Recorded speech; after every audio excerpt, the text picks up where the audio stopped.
But what I'm saying is something slightly different, and that is, like when I look at you, all I see is skin, hair, and eyes. Right? That's all I see. Mm-hmm. But I know that there's a deeper reality. I believe that there's a much deeper reality. There's the whole world of your experiences, your thoughts, your hopes, your dreams. In some sense, the face that I see is just a symbol that I create, right? And as soon as I look away, I delete that symbol. But I don't delete you. I don't delete the conscious experience, the whole world of your. So I'm only deleting an interface symbol, but that interface symbol is a portal, so to speak.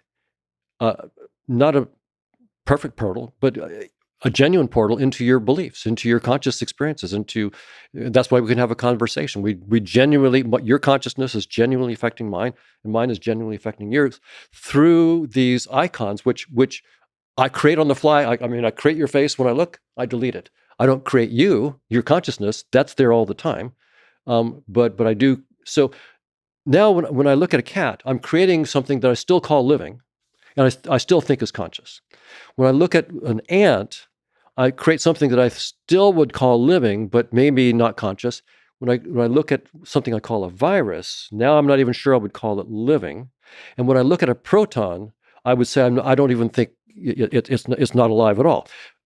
It could be that I'm nevertheless interacting with something that's just as conscious as you. I'm not saying the proton is conscious. The face that I'm creating when I look at you, that face is not conscious. That face is a data structure in me. That face it's an experience. It's not an experiencer. Similarly, a proton is something that I create, when I look or do a collision in the Large Hadron Collider or something like that. But what is behind the entity in space-time? So I've got this space-time interface, and I've just got this entity that I call a proton. What is the reality behind it? Well, the physicists are finding these big structures, the amplitude-hedron, the sociohedron. What's behind those? Could be consciousness, what I'm playing with. In which case, when I'm interacting with a proton, I could be interacting with consciousness. Again, to be very, very clear, because it's easy to misunderstand, I'm not saying a proton is conscious. Just like I'm not saying your face is conscious. Your face is a symbol I create and then delete as I look. And so your face is not conscious, but I know that face in my interface, the Lex Fridman face that I create, is an interface symbol that's a genuine portal into your consciousness. The portal is less clear for a cat, even less clear for an ant, and by the time we get down to a proton, the portal is not clear at all. But that doesn't mean I'm not interacting with consciousness. It just means my interface gave up. And there's some deeper reality that we have to go after. So your question really forces out a big part of this whole approach that I'm talking about.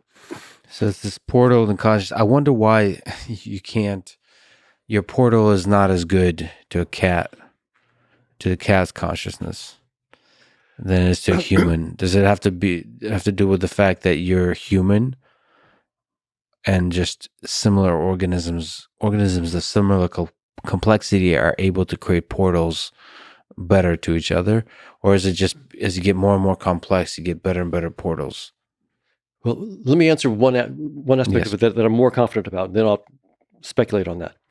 Why is it that the portal is so bad with protons? Well, and elementary particles more generally, so quarks, leptons, and gluons, and so forth. Well, the reason for that is because those are just symmetries of space-time. More technically, they're irreducible representations of the Poincare group of spacetime. So they're just literally representations of the data structure of spacetime that we're using. So that's why they're not very much insightful. They're just almost entirely tied to the data structure itself. There's not much. They're telling you only something about the data structure, not behind the data structure. It's only when we get to higher levels that we're starting to, in some sense, build portals to what's behind